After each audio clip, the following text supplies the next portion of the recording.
Hai, apa kabar? Sudah 2 kali saya live untuk belajar teater bersama saya.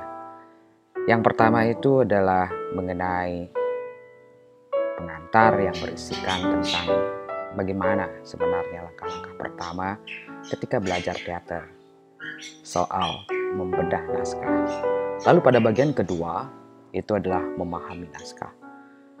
Kedua-duanya saya bawakan dengan live. Nah, kini saya merekam.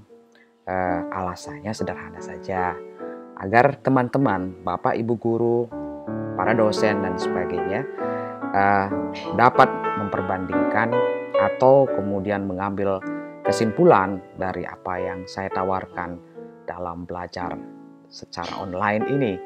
Nah, yang pertama, mari kita dulu mengingat bahwa naskah dalam drama atau teater modern itu sangatlah penting. Dan tentu saja apa yang saya sudah sampaikan pada live streaming bagian pertama maupun bagian kedua barangkali tidak sempat dicatat. Nah, ketika kita dalam masa pandemi ini memutuskan untuk mengajar secara online, dan kita tahu bahwa proses belajar teater itu selalu harus bertemu dan bersama-sama. Tapi kini ya, Anda harus berada di rumah saja. Sekalipun nanti ada relaksasi new normal pun, saya rasa tidak akan mudah untuk mengajak anak-anak kita, teman-teman kita berkumpul untuk berproses kreatif. Ingatlah bahwa langkah-langkah itu hanya dua sebenarnya garis besarnya. Jadi ini bukan saya berdasarkan pengalaman saya ketika saya mengajak teman-teman atau adik-adik dalam proses kreatif yang tidak semata-mata tujuannya untuk pentas. Tetapi saya selalu berpikir bahwa uh, teater itu, drama itu tidak semata-mata hanya untuk menjadi aktor ataupun menjadi orang panggung ataupun menjadi artis, tidak. Nah, karena itu langkah-langkah bermain teater atau drama modern yang pertama yang harus dilakukan, yang paling bisa dilakukan saat ini adalah pilih naskah yang akan digunakan pentas. Apakah mau pentas online ataukah pentas sendiri? Nah, ini. Kemudian proses rancang latihan. Kenapa pada saat ini saya mengajukan proses rancang latihan kepada kawan-kawan yang mengikuti belajar teater bersama saya? Itu karena kalau itu menjadi tugas dari sekolah, dari Bapak Ibu atau dari pelatih Anda di sekolah, melalui proses rancang pelatihan ini Anda akan bisa menemani adik-adik dan kawan-kawan mahasiswa atau kelompok teater menjadi serius apa enggak dia melakukan, benar atau enggak dia melakukan. Nah, yang pertama pilih naskah yang akan digunakan pentas, kemudian proses rancang latihan. Nah, yang paling bisa ya saat ini ya sebenarnya monolog ya. Nah, monolog. Nah, karena itu nanti lanjutannya ini nanti saya akan memberikan langsung contoh ketika saya memainkan naskah dari cerpen Rahim. Nah, kemudian cerpen Rahim ini kan sudah pernah menjadi theatrical movie, theatrical film dan banyak kali dimainkan bukan oleh saya saja sebagai monolog, pentas monolog. Nah, karena itu nanti jadi bersabarlah. Nah, bagaimana memindahkan sebuah cerpen bahkan menjadi bahan monolog. Jadi ini adalah belajar teater untuk di rumah saja, berjaga-jaga bila proses di rumah saja ini ataupun mentaati protokol kesehatan ini tidak dapat mudah kita lewati dengan cepat, maka proses mengajar soal teater ini ataupun berbagi pengalaman untuk proses kreatif drama modern ini tetap bisa berlangsung. Bukankah itu yang kita harapkan? Yang pertama itu, setelah memilih naskah, maka Anda akan melakukan langkah-langkah tentu memahami naskah itu. Naskah itu adalah salah satu ciri drama modern atau teater modern. Ya, bentuknya tertulis, cerita drama yang divisualisasikan ke dalam pementasan. Karya sastra dengan media bahasa kata, bukankah demikian? Nah, kemudian perhatikan notes yang saya berikan. Jadi ini dalam bentuk rekaman, jadi Anda bisa mengulang-ulang lah untuk melihatnya. Mementaskan drama berdasarkan naskah berarti memindahkan karya seni dari media bahasa kata ke media bahasa pentas. Dalam visualisasi tersebut, karya sastra kemudian berubah esensinya menjadi karya teater. Pada saat transformasi inilah karya sastra bersinggungan dengan komponen-komponen teater, yaitu sutradara, pemain, dan tata artistik. Nah, itu kalau di masa normal. Nah, yang sekarang ini new normal. Itu adalah Anda akan sendiri latihan mandiri, dan tentu saja Anda akan menjadi sutradara Anda sendiri, menjadi tukang kreatifnya sendiri dan sebagainya sendiri. Tetapi Bapak Ibu guru, Bapak Ibu dosen bisa itu bersama-sama dengan anggota ekskulnya ataupun teman-teman kelompok teater bersama-sama untuk tetap memberikan pengayaan, tetap memberikan semangat untuk proses ini. Nah, dan kemanfaatannya tetap terjaga. Proses perancangan latihan itu biasanya kita tetapkan 3 bulan misalnya. Kalau untuk sekarang katakan Mei, kita mulai bulan Juni, Juli, Agustus. Apakah mungkin? Mungkin saja. Nah, pertama yang harus dilatih itu tentu saja adalah membaca naskah. Membaca naskah yang sudah siap dipilihkan oleh pelatih atau dosen dan sebagainya sebagai tugas di rumah saja. Karena apa? Harus diingat, naskah itu tidak semata hanya untuk teater. Dia adalah khasanah dari sastra. Jadi kalau Bapak Ibu pengajar bahasa dan sastra, jangan menempatkan naskah drama itu semata sebagai itu hanya untuk orang teater. Sebenarnya ini banyak sekali bisa dikembangkan kemana-mana dan bisa mewakili proses kita mengajar bahasa dan sastra ini. Yang kedua, tentu saja mengawasi bagaimana proses menghafal. Nah, pada pelajaran pertama, saya sudah mengatakan ada teknik-teknik menghafal. Lalu kemudian blocking. Nah, ini belum saya sampaikan. Kemudian stop and go. Kemudian top tail. Kemudian run through. Kemudian latihan teknik. Nah, setelah itu karena kita akan bermain dari rumah saja, itu bagaimana sebagai laporan mungkin prosesnya belajar bahasa dan sastra dari rumah saja, maka Anda harus menyiapkan ya minimal HP yang bisa merekam Anda pelan-pelan, merekamnya. Kemudian bagaimana dengan make up gitu, nggak usah pakai make up. Sebentar lagi itu saya akan memberikan contoh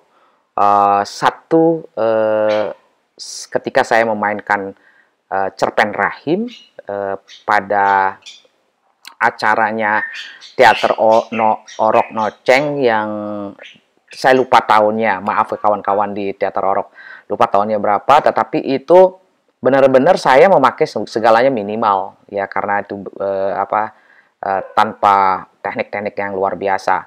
Jadi maksud saya tanpa lampu profesional, itu lampu taman ya, yang dipakai dengan dimmer yang sederhana, dan penata artistiknya itu Pandet Brewok, dan perekamnya itu adalah Maliana. Tetapi untuk kesempatan belajar teater ini, saya mengeditnya. Tujuan saya kenapa mengeditnya, ada bagian-bagian yang terlalu, menurut saya kalau nanti kita menontonnya dengan serius, nah ini sebagai inspirasi ya, jangan menjadi Cok Sawitri copy paste. Nah, sebagai inspirasi bagaimana nanti Bapak Ibu guru atau kawan-kawan mau belajar monolog, salah satu cara saat ini untuk bisa tetap dalam proses kreatif. Nah, jangan lupa apa yang saya sampaikan pada bagian pertama. Langkah-langkah bedah naskah, kemudian cukup serius saya membahas itu soal memahami naskah, kemudian teknik membaca naskah, menghafal naskah, teknik menghafal, memindahkan isi naskah dalam rancang blocking. Nah, sekarang kita akan menuju contoh dulu ya, sebagai penyegaran, karena ini yang saya khawatirkan ketika kita memasuki masa pandemi ini, adik-adik, kawan-kawan itu mengalami hilangnya kesempatan berinteraksi langsung dengan pelatihnya, berinteraksi langsung dengan gurunya, dengan dosennya untuk belajar teater yang sebenarnya. Dan ingatlah bahwa belajar teater sekali lagi tidak semata tujuannya menjadi aktor. Banyak sekali nanti manfaatnya di masa depan, apalagi di era kita harus memasuki masa virtual. Ini adalah salah satu proses kreatif dan juga adalah cara menyampaikan pesan. Baiklah, kita akan menonton dulu ya proses dari sebuah pementasan monolog, naskahnya dari cerpen saya sendiri. Jadi saya agak bebas sedikit mengedit dari hasil rekamannya sahabat saya Maliana. Jadi kawan-kawan, teman-teman bisa melihat, bisa menonton pelan-pelan, dan kemudian terjadi editing memang, tetapi yang pasti agar suasana belajar teater bersama saya ada selinganya gitu ya. Yuk kita nonton dulu contoh kasus dari cerpen, dari naskah cerpen Rahim ke monolog. Jadi bukan film teatrikalnya ini. Oke? Yuk, yuk.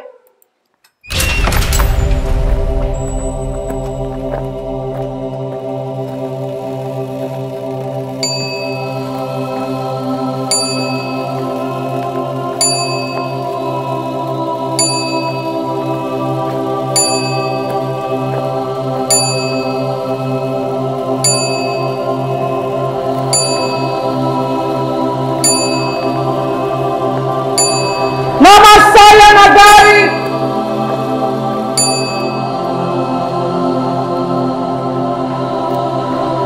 Umur 30 tahun.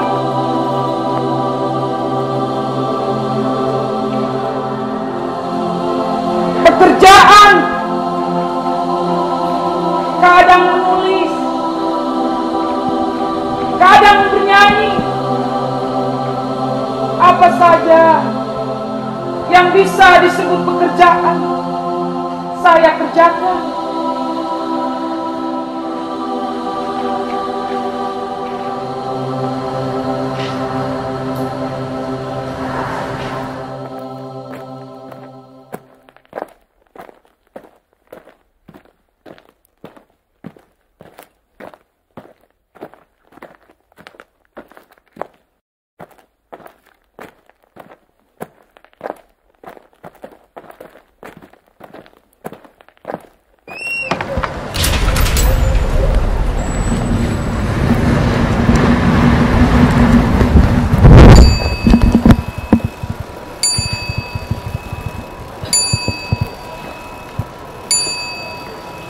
Sore itu,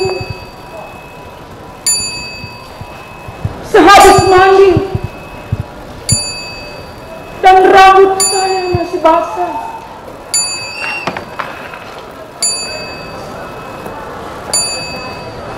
pintu rumah kontrakan saya diketuk berulang kali.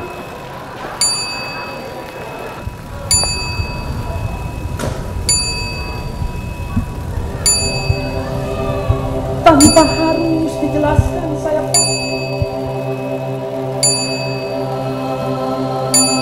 tapi sahabat saya bilang itu jauh lebih beruntung. Ada teman yang lain, dia itu aktivis spiritual. Pagi bekerja, malam berdoa. Pagi bekerja, malam sembahyang. Pagi bekerja, malamnya menyerukan berdalih.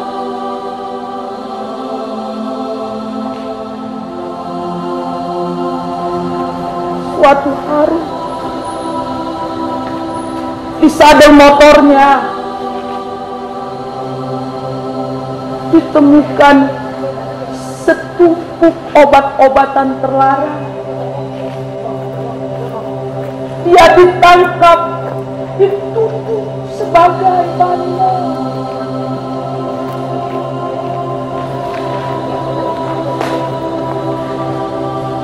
Ibunya malu sekali sampai bunuh diri.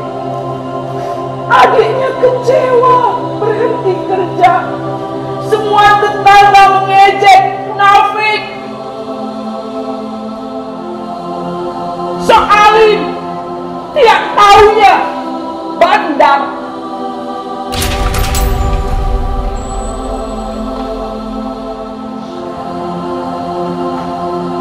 Masih kata sahabat saya, itu jauh lebih beruntung. Ada teman yang lain lagi. Dia itu ingin hidup sangat mandiri, cari kerja sampingan. Lalu dia menjadi calo kontrakan. Kalau cari kos-kosan baru, hubungi dia. Kalau cari rumah untuk dikontrak sebulan, cari dia. Lelah sekali bekerja. Suatu hari dia tidak pulang. Ayah ibunya tidak bertanya. Seminggu tidak pulang-pulang. Ayah ibunya bertanya kepada kami semua. Semua kami tidak bisa memberi jawaban. 2 minggu ayah ibunya melaporkan kemana-mana. 3 minggu tidak ada jawaban, tidak ada kabar. Sebulan kemudian ayah ibunya pasang iklan di koran, adiknya pasang iklan di radio.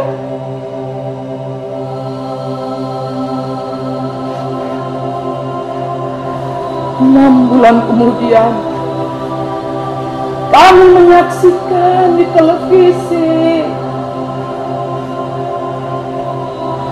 wajah teman itu dengan mata terpejam, dan reporter sialan itu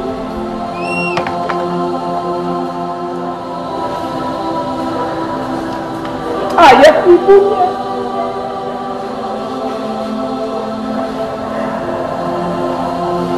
Ditanyain macam-macam, adiknya sampai gila. Keluarga itu meninggalkan rumah mereka sendiri, entah kemana sampai sekarang.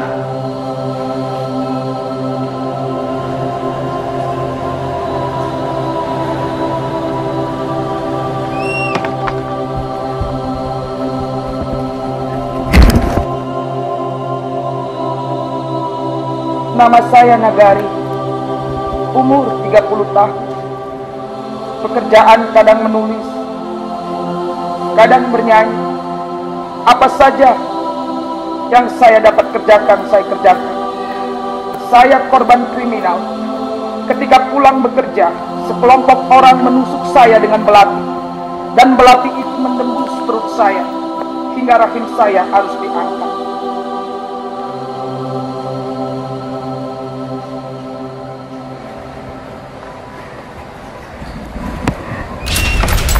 Ada indikasi di balik sesuatu yang saudari tidak sadari. Saudari, kamu harapkan bekerja sama. Ini demi keselamatan nusa bangsa. Saudari mengerti?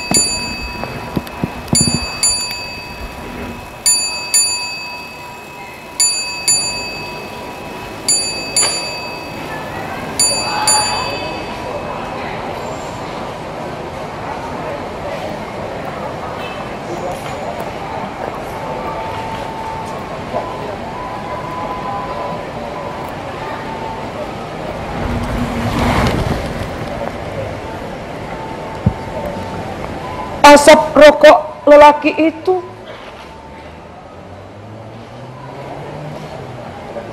kadang-kadang membentuk awan, kadang-kadang membentuk binatang, kadang-kadang membentuk simbol, kadang-kadang tidak berbentuk apa-apa. Maksud Bapak apa?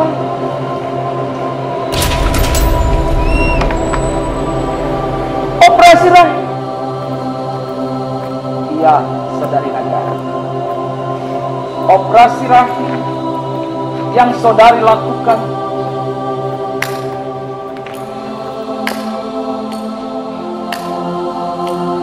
pada tanggal 22 Desember jam 11.30 di rumah sakit swasta. Kami telah menduga bahwa ada gerakan teror anti kelahiran.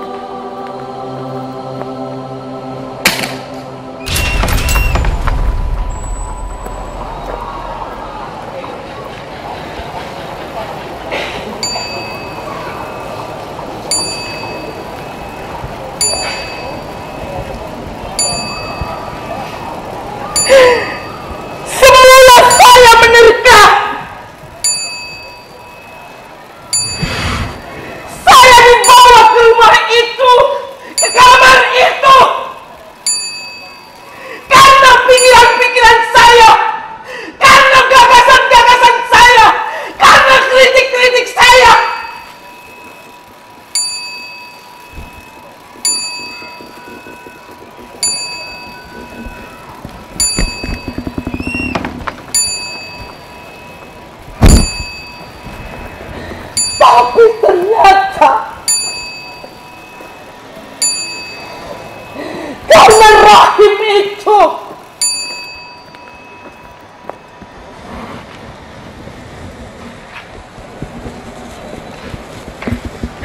bisakah kalian mengerti bagaimana perasaannya perempuan kehilangan rahim?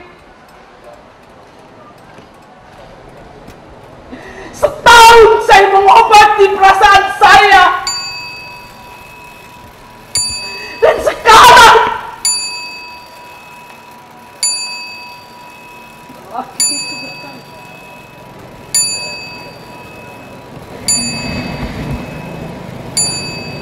saya melakukan operasi rahim itu, Pak, karena logika medis. Rahim saya ditumbuhi daging, dan jika tidak dibuang, saya mati, Pak. Benar, Pak.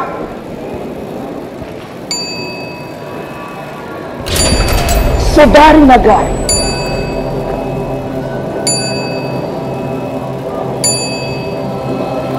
saya sudah katakan, saya ada di pihak saudari.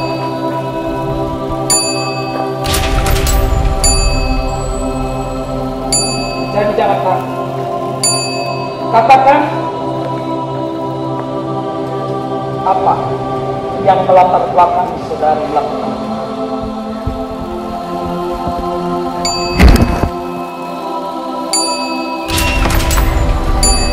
Lalu laki itu memaksa saya melihat televisi.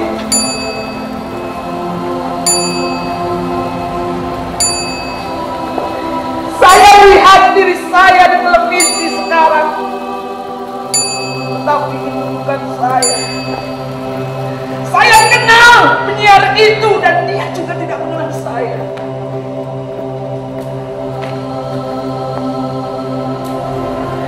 Bagaimana mungkin saya ada di situ dan bicara? Nama saya Nagari, umur 30 tahun. Pekerjaan kadang menulis, kadang bernyanyi. Apa saja yang saya dapat kerjakan, saya kerjakan. Saya korban kriminal. Ketika pulang bekerja, sekelompok orang menusuk saya dengan belati, dan belati itu menembus perut saya hingga rahim saya harus diangkat.